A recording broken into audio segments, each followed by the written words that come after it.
Marcus Donovan had always considered himself a reasonable man. At 42, the software engineer turned remote consultant had specifically chosen the quiet suburban neighborhood of Oak Ridge Estates for its promise of peace after 15 years of city apartment living. The colonial-style home with its charming brick facade and spacious driveway had seemed perfect until the weekend parties started at the Wilsons' house directly across the street. On this particular Saturday morning, Marcus stood at his living room window, coffee mug in hand, staring in disbelief at the silver Audi blocking half his driveway. Again, the third time this month, his jaw clenched as he counted the vehicles lining both sides of the narrow street, cars, most bearing out-of-state plates, all clearly belonging to the gathering at the Wilsons' two-story home where music already thumped despite the early hour. "Is it the same car?" Lisa asked, appearing beside him.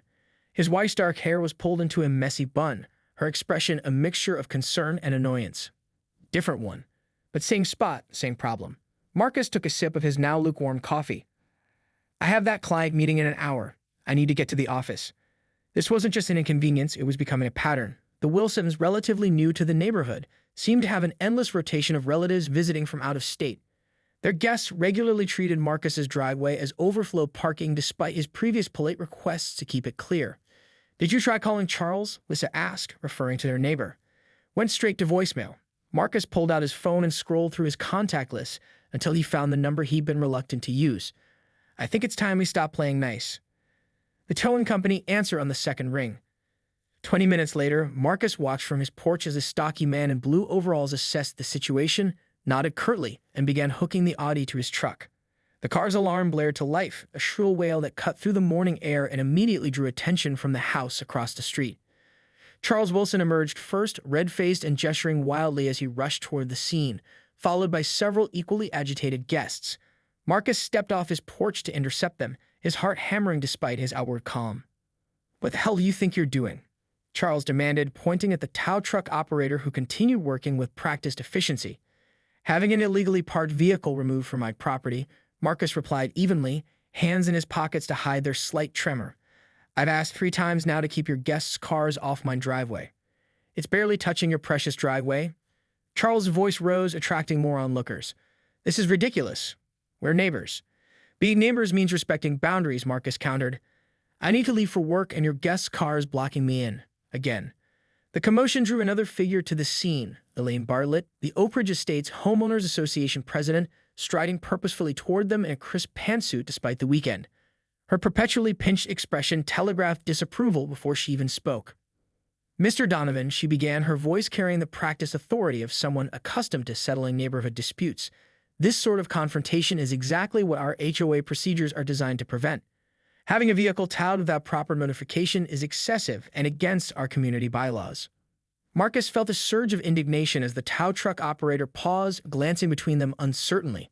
Behind Elaine, several neighbors had emerged from their homes, watching the drama unfold with undisguised interest. This was exactly the kind of attention Marcus had always avoided. Something inside him refused to back down this time.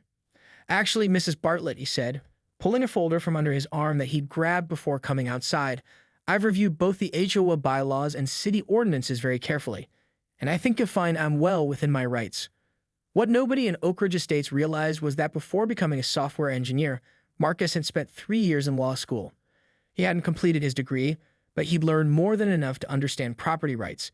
And as he opened the folder containing highlighted printouts of relevant codes and statutes, the expression on Elaine Bartlett's face shifted from confident authority to something far less certain. The tow truck's engine rumbled to life, and with it, the real battle was just beginning. Section 8.3 of our HOA covenant clearly states that residents must first file a formal complaint with the board before taking action against another homeowner, Elaine Bartlett declared, her finger stabbing at a page in Marcus's folder. Her pearl necklace bobbed with each emphatic gesture, catching the morning sunlight. Marcus maintained his composure. "You're referencing the general dispute section, Mrs. Bartlett. If you'll look at Addendum C regarding property access, you'll see there's a specific carve-out for emergency removal of vehicles obstructing driveways and emergency exits." He flipped to the relevant page, highlighted in bright yellow. Furthermore, City Ordinance 47.2 explicitly states that unauthorized vehicles blocking private driveways may be towed at the property owner's discretion, with or without prior notice. The tow truck operator, who introduced himself as Ray, cleared his throat. "He's right about the city ordinance. I wouldn't be authorized to tow otherwise." Charles Wilson's face darkened to a dangerous shade of crimson. This is absurd. Kenneth is my brother-in-law visiting from Ohio. He parked there for 5 minutes while unloading groceries. The car has been there for over an hour, Lisa corrected, joining her husband on the sidewalk. She held up her phone. I have time-stamped photos, and this isn't the first time. We've asked politely on multiple occasions. By now, the audio was securely attached to the tow truck. A tall man in khaki shorts, presumably Kenneth, pushed through the growing crowd of onlookers, his expression morphing from confusion to outrage. My car. What the hell is happening to my car? He demanded. Before Marcus could respond, Elaine Bartlett stepped between them, her voice rising. Mr. Donovan, I'm ordering you as HOA president to stop this immediately. Board approval is required for all external service vehicles entering our community. Marcus blinked, genuinely surprised. That's not in any bylaw I've read. It's an emergency measure we enacted last month after the landscaping incident at the Hendersons, Elaine replied with a hint of satisfaction. Minutes were emailed to all residents. Marcus exchanged a glance with Lisa, who shook her head slightly. Neither recalled any such email. The crowd had grown larger, with neighbors emerging from their Sunday morning routines to witness the spectacle. Marcus recognized the Paddles from 2 doors down and the Johnsons from across the cul-de-sac, their expressions a mixture of curiosity and discomfort. I never received any notification about a new rule, Marcus said firmly. And regardless, city ordinances supersede HOA regulations when it comes to vehicle code violations. Ray, please proceed. Ray nodded and climbed into the cab of his truck, but Elaine stepped directly in front of the vehicle, arms crossed. Her voice carried across the entire street as she announced, if that truck moves 1 inch with that car attached, I will personally ensure the board reviews your membership status, Mr. Donovan. You've been warned. A hush fell over the gathered neighbors. In Oak Ridge Estates, HOA membership wasn't optional. It was tied to the property deed. While Elaine couldn't force Marcus to sell his home, she could make his life incredibly difficult with fines, citations, and the special kind of bureaucratic hell that only a vindictive HOA president could inflict. Marcus felt a familiar tightness in his chest, the anxiety he'd worked for years to manage. This was exactly the kind of confrontation he'd always avoided, the reason he let so many small injustices slide throughout his life. But standing there, watching Elaine's smug expression as she believed she'd backed him into a corner, something shifted inside him. Mrs. Bartlett, he said quietly, his voice steady despite his racing heart, are you threatening me with punitive HOA actions for exercising my legal rights as a property owner? The question hung in the air. Several neighbors exchanged uncomfortable glances. Even Charles Wilson seemed to sense the shift, his righteous anger faltering slightly. I'm merely stating the consequences of your actions, Elaine replied, but her voice had lost some of its certainty. Marcus pulled out his phone. Ray, please continue with the tow. Mrs. Bartlett, I'm recording now to document any interference with this legal removal of a vehicle blocking my private property. Elaine's face flushed. You cannot record me without consent. Ohio is a one-party consent state for recordings. Kenneth interjected automatically, then looked embarrassed when everyone turned to him. I'm attorney. Actually, we're in a public space, Marcus corrected, his tone professional rather than confrontational. There's no expectation of privacy during a public dispute on a neighborhood street, particularly one involving elected HOA officials performing their duties. By Sunday evening, news of the morning's confrontation had spread through Oak Ridge Estates like wildfire. Marcus's phone buzzed repeatedly with text messages from neighbors he barely knew, some expressing support, others sharing their own grievances against Elaine's iron-fisted rule. Even his mother-in-law had somehow heard the story, calling from 2 states away to ask if they were in trouble with the neighborhood police. It's surreal, Marcus told Lisa as they sat at their kitchen island, laptops open and papers spread between them. I've lived here 3 years and spoken to maybe 10 neighbors. Now everyone knows our business. Small communities thrive on drama, Lisa replied, scrolling through emails. Found it. April board minutes. Nothing about any emergency vehicle restrictions. Marcus nodded, adding the document to their growing collection of evidence. After Elaine's threat, he decided to prepare thoroughly for Thursday's meeting. What had begun as a simple matter of enforcing his property rights now felt like a referendum on the entire HOA governance structure. I tracked down 3 other incidents where residents towed vehicles without HOA approval, Lisa continued. The Gabriels towed a moving truck blocking their driveway last year, the Thompsons had a delivery van towed in February, and Dr. Myers had his neighbor's son's car towed after it sat in front of his mailbox for a week. No emergency meetings were called for any of those. Selective enforcement, Marcus muttered, making notes. Classic abuse of authority. A knock at the front door interrupted them. Marcus approached cautiously, peering through the peephole to see an unexpected visitor, Sandra Chen, who lived 4 houses down and served as the HOA board secretary. Sandra. Marcus greeted her with surprise after opening the door. "What brings you by?" The petite woman glanced nervously over her shoulder before speaking in a hushed tone. "May I come in? I shouldn't be here, but I thought you should know what's happening." Once inside, Sandra declined offers of coffee or tea, perching anxiously on the edge of their sofa. Elaine called an emergency board officer meeting this afternoon. Not the full board, just the officers. Sandra hesitated, choosing her words carefully. "She's quite determined to make an example of you." "For having a car towed from my own property?" Marcus asked incredulously. "It's not about the towing, not really," Sandra explained, her voice still low as though Elaine might somehow overhear. "You challenged her authority publicly. No one does that." Lisa joined them, setting down a glass of water for their guests despite her protests. "What exactly is she planning?" "She's proposing an emergency bylaw amendment requiring 48-hour written notice before any vehicular removal from the neighborhood, plus board approval." Sandra sipped the water nervously. "She's also recommending a $500 fine for your hostile actions creating community discord." Marcus exchanged a glance with Lisa. "Can she actually do that? Retroactively fine us for something that wasn't against the rules when it happened?" "Technically no, but," Sandra hesitated. "Elaine has ways of making the rules work in her favor. She's been president for so long because she knows exactly how to manipulate the system and intimidate anyone who questions her." "Why are you telling us this?" Lisa asked gently. "Won't this put you at risk?" Sandra straightened her shoulders slightly. "I've been board secretary for 2 years, documenting increasingly arbitrary decisions. My term ends next month, and Elaine's already told me she's replacing me with her friend Diane." A flash of defiance crossed her face. "I'm tired of enabling her little kingdom." After Sandra left, slipping out as discreetly as she'd arrived, Marcus and Lisa returned to their kitchen command center with renewed purpose. "We need more than just evidence of selective enforcement," Marcus said, thinking aloud.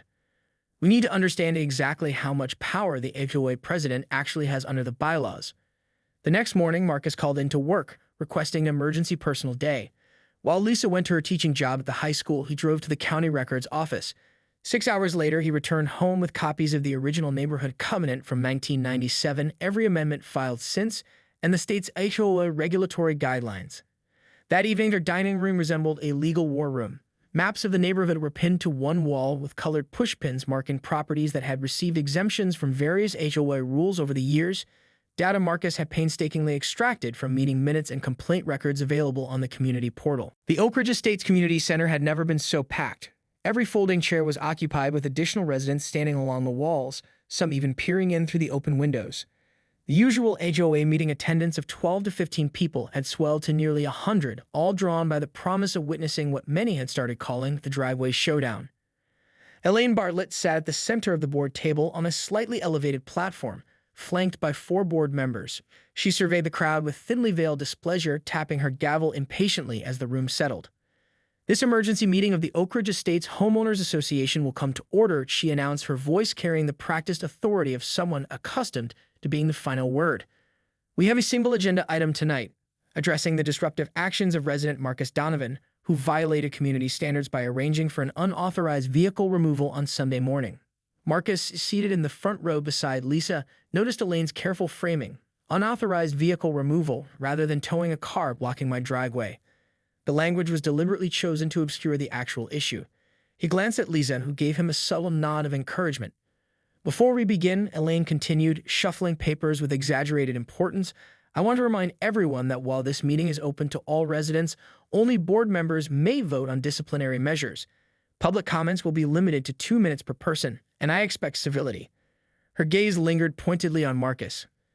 Sandra Chen, seated at the far end of the board table, looked uncomfortable as she prepared to take minutes. Across the room, Marcus spotted Kenneth and Charles Wilson sitting together, the former whispering intently to the latter. "Mrs. Bartlett," Marcus began, raising his hand, "I believe the community has a right to understand exactly what rule I'm accused of violating before any discussion of disciplinary measures." Elaine smiled and reached her eyes. "The board recognizes Mr. Donovan for 2 minutes." Marcus stood, addressing not just the board but the entire room. "Thank you. On Sunday morning, a vehicle belonging to a visitor to our neighborhood was partially blocking my driveway, preventing me from leaving for work. After attempting to contact the vehicle owner and receiving no response, I exercised my right under City Ordinance 47.2 to have the vehicle towed." Murmurs of agreement rippled through the crowd.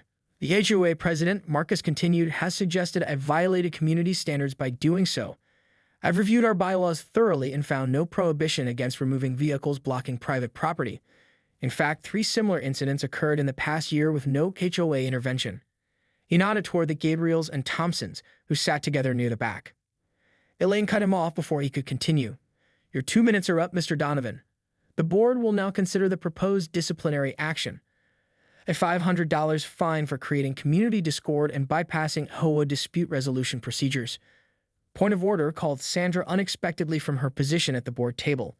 The exact bylaw violation should be cited before any vote on disciplinary action. Elaine's composure slipped momentarily, her fingers tightening around her gavel.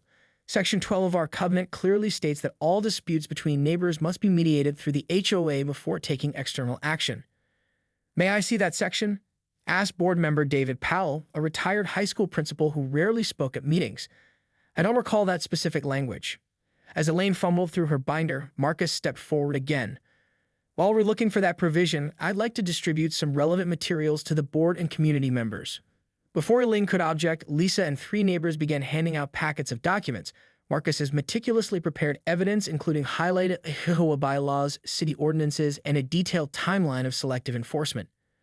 What is this? Elaine demanded, her voice rising as she received her copy. Evidence, Marcus replied calmly. Page 1 contains the complete text of our HOA covenant regarding property access and dispute resolution. You'll note there is no Section 12 as referenced. The covenant ends at Section 9.4. A murmur swept through the room as residents flipped through their packets. Page 3, Marcus continued, his lawyer training evident in his methodical presentation, documents 3 previous incidents of residents towing vehicles without HOA intervention or penalty. Page 5 shows a pattern of selective enforcement of various HOA rules over the past 3 years. Elaine's face flushed crimson. This is not the purpose of tonight's meeting.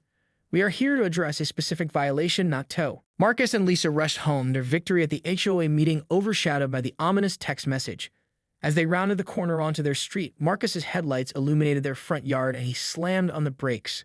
Oh my God, Lisa whispered. Their meticulous-to-maintain lawn had been torn up by deep tire tracks, creating ugly gashes across the once pristine grass. Their mailbox lay toppled and a splash of red paint marred their front door. Most disturbing, however, was the car parked directly across their driveway, a white Mercedes they instantly recognized as Elaine's. This is insane, Marcus muttered, pulling out his phone. I'm calling the police. Before he could dial, another vehicle pulled up behind them, then another and another. Neighbors from the meeting had followed them home, alerted by the same anonymous text message that Marcus had received. Within minutes, half a dozen cars lined the street, headlights illuminating the vandalism. Sandra Chen approached, gasping when she saw the damage. She's completely lost it. Where is she? Lisa asked, scanning the area. As if in answer, Elaine emerged from the shadows at the side of Marcus's house, a garden hose in her hand. When she spotted the gathered crowd, she froze momentarily before her face contorted with rage. See what you make me do, she shouted, gesturing wildly at the destroyed lawn. This is what happens when people don't respect authority. Charles Wilson pushed through the crowd, staring in disbelief at the scene. Elaine, what have you done? What needed to be done? She snapped, waving the hose. You made a mockery of everything I've built.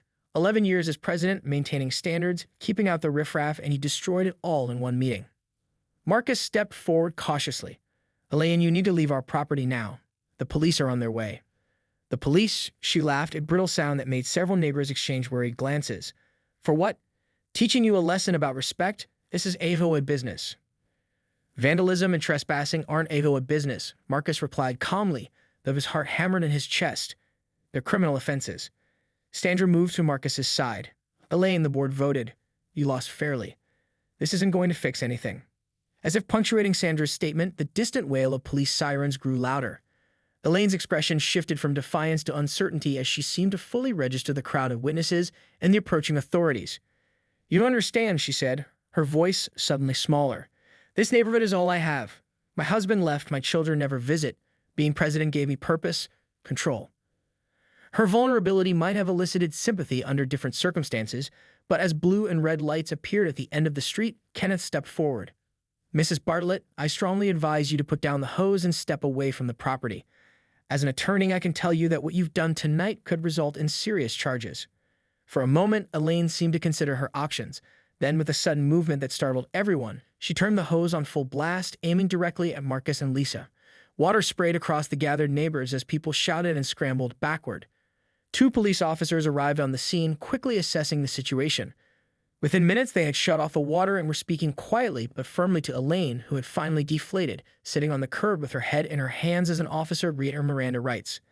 As Elaine was escorted to a police cruiser, Marcus found himself surrounded by neighbors offering help. The Johnsons volunteered their lawn equipment to repair the yard, the Pavels brought over cleaning supplies for the paint, and Charles Wilson, looking genuinely remorseful, promised to personally replant any damaged shrubs. "I'm so sorry," Charles said, surveying the wreckage. "I had no idea she would go this far. The blocked driveway, my guests, I should have been more considerate." "We all enabled her in different ways," Sandra added, watching as Elaine's car was ticketed and marked for towing. "By staying silent, by not attending meetings, by letting her interpret the rules however she wanted." 3 weeks later, the Oak Ridge Estates Community Center was once again filled to capacity, but the atmosphere couldn't have been more different. Laughter and conversation filled the room as residents mingled before the meeting, many introducing themselves to neighbors they'd lived near for years but never really known. Marcus stood near the refreshment table that Lisa had organized, watching with amazement as people who had once hurried past each other with barely a nod now chatted like old